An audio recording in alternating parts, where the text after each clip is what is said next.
So basketball savant LeBron James had did a sit down with JJ Redick. With them reflecting on this past season, they revealed some inner nuances that impact some of the top Knicks players. Now keep in mind, LeBron James is sort of an NBA prodigy. It's not just his height and his physical build, it's really the way he thinks the game. LeBron is the type to predict the outcome of the games based on how many number of possessions he has, his own personnel, and how many points he's down by. He can tell you how many mistakes are left. So he is a basketball wonder king, I would say, or a savant. And I gotta say, it's pretty rare to see all this bundled into one package. But right here, the self-proclaimed king speaks on a scenario that he faces with NBA defenses. And out of all the players in the league, Jalen Brunson and Julius Randle are on the very top of that list.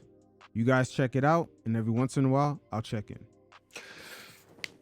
All right, I'm going to go over these blitz numbers because we're talking about 2 on the ball, and this is interesting. So this year, top 5 players that have been blitzed in pick and roll. Luka by a lot, by far, almost 200 more blitzes. Sure. That's to be expected. That's a pick and roll king. But pay attention right here. And then everybody, the next 4 guys are bunched together. It's Brunson, Anthony Simons, Dame, and Book. Top 5 by ISO, Giannis, Kawhi, Julius Randle, Anthony Davis, and Banchero. Those are the top 5 by ISO guys. Jalen Brunson making that list for pick and roll scenarios is not surprising. But Julius Randle and ISO, top 5 in players who get blitzed, the Randle haters got to explain that. It's interesting. I looked up your blitz numbers in the tracking era, and you were first in ISO doubles in 13 and 14, second in 15, 16, and top 10 in 17, 18, and 19, 20. You've never actually been in the top 20 in blitzes against pick and rolls. Why do you think that is? Because I make all the right reads. I think it's that simple. You're right. It's that simple. Teams know they can't blitz me in the pick and roll. But what's interesting about Luka, I think, he's one of a handful of guys in this era that can make any pass against a double team. Any. James is one of them. Yep. You are for sure. Luka's one of them. Yep. So why are you blitzing him? I don't understand it. Especially with the shooting they surround me too. It doesn't make sense. Like I get the Brunson thing has been since Randle's out. Yeah. The uptick in blitzes yeah, has for gone sure. way up, they right? don't have I get that. Yeah, for sure. I get that. I get that as well. You know, you have to. He's a one-head monster right now with the Knicks, and they blitzing him and making other guys beat him. I saw Golden State do it a lot last night as well before our game. And that goes to show you how Brunson has improved on his pull-up game, especially going from year 1 to year 2 on the Knicks. That's part of the headache teams face when going up against him. I mean, you know you got to double team him, but he still gets through it. That game 6 from the 2023 playoffs against the Miami Heat, you could look back at that game and see that it was Brunson's warning shot to the league, that he's on his way. But fuck it, let's take a look at some of the scenarios LeBron was making reference to in real time. Right about now, we're going to start to change the pace and change the style. Now, one thing I would like to add that correlates to this situation was the way Julius Randle reacted to these same type of blitzes coming off of isolation, but in the playoff series against the Atlanta Hawks, which even till this day, he still gets flack for. Now, keep in mind, this very Knicks team have Alfred Payton and Derrick Rose as their point guards. Mitchell Robinson was injured and out for this series, and some of the secondary scorers were guys like Alec Burks, Reggie Bullock, and RJ Barrett. So all these factors will affect the spacing. Not having Mitch will affect the gravitational pull around the restricted area, as the Knicks don't have an offensive threat, so Capella will have more freedom to blitz guys like Randle.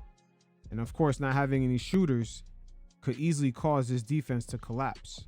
But again, Randle making the list in 2024 for being one of the most blitz players in isolation. So teams are forcing him to make decisions. They're gambling on that part. And this will be the same situation here with lesser talented players offensively on the floor. Once again, look at Capella. He forces Randle to put the ball down. Once again, there's no threat in the restricted area. There's no Mitch. And there's barely any outside shooters who've been consistent. And again, I'm saying all this because a lot of the hate that Julius Randle gets, especially when it comes to the playoffs, it comes with no context. People forget what was the Knicks' real roster lineup going into those playoffs. The shit was definitely bulimic when it comes to the offensive versatility compared to today. Now again, looking at Randle when dealing with the blitzes, he's on the empty side. Sheesh. They put 3 players on him. I'm not going to lie, there's no excuse for a turnover, but again, who are the shooters on the other side? But the Hawks are very comfortable at sending multiple people at Randle. Again, looking at Randle's reaction. Off the blitz. Peep Alec Burks' man right here. He's not even going to follow him to the other side of the court. He's just going to blitz Randle. That forces Randle just to settle. Knicks once again get Randle on the empty side. Look at Capella, happy as could be. He's fucking practically skipping to the empty side. Randle has no attacking lane to get to the cup. So he just settles. Again, the Hawks clogging up his attacking lanes. Look at Capella. He has nowhere to go. And look at the shooters on the floor. You just got Bullock, really. RJ's 3-point shot is really not there yet. And my God, you know situations are bad when you have Alfred Payton out there. Once again, the Randle Hawks series that people just hold over his head, we really forget that we had to have Alfred Payton on the floor. That's how you know shit is bad. Once again, Randle on the empty side. Capella creeping up. He's stunting. Man, fuck it. He's just going to fully blitz. Why not? Look at the 3-point shooters available. D Rose is out there on his last leg. And Randle now is forced to the baseline with nowhere to go. Once again, Randle right on the empty side. He has all this space to attack. But look at Capella. Got to clog up his attacking lanes. Nowhere to go. Can't go in there. So Randle's going to settle. Now this one right here.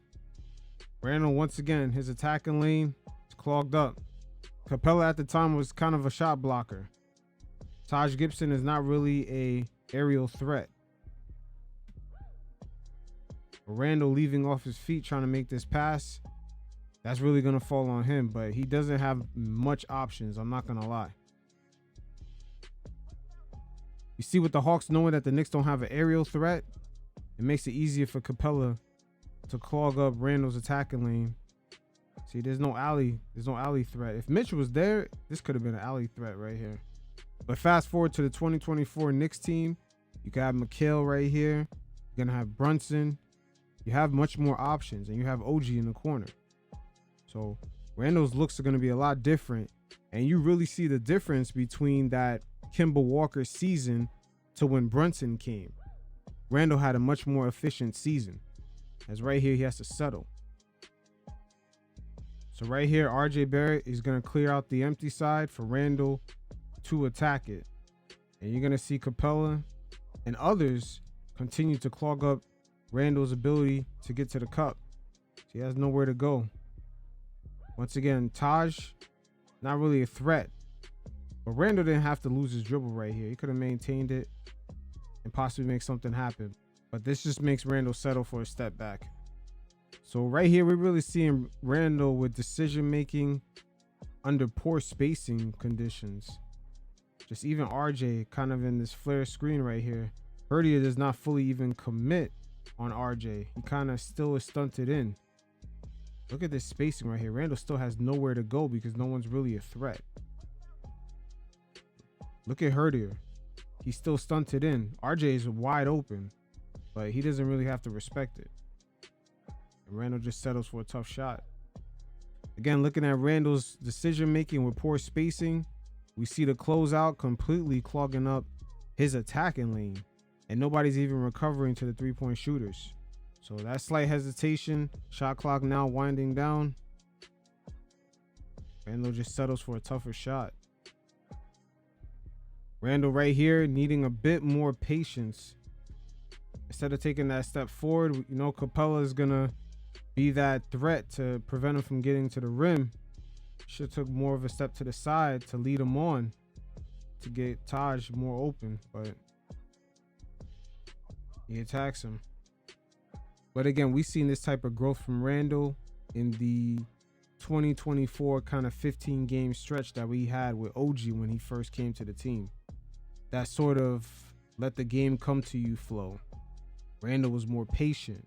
Everything was crisp, his passes, even his shot selections. Nothing was being forced. It just looked a lot smoother.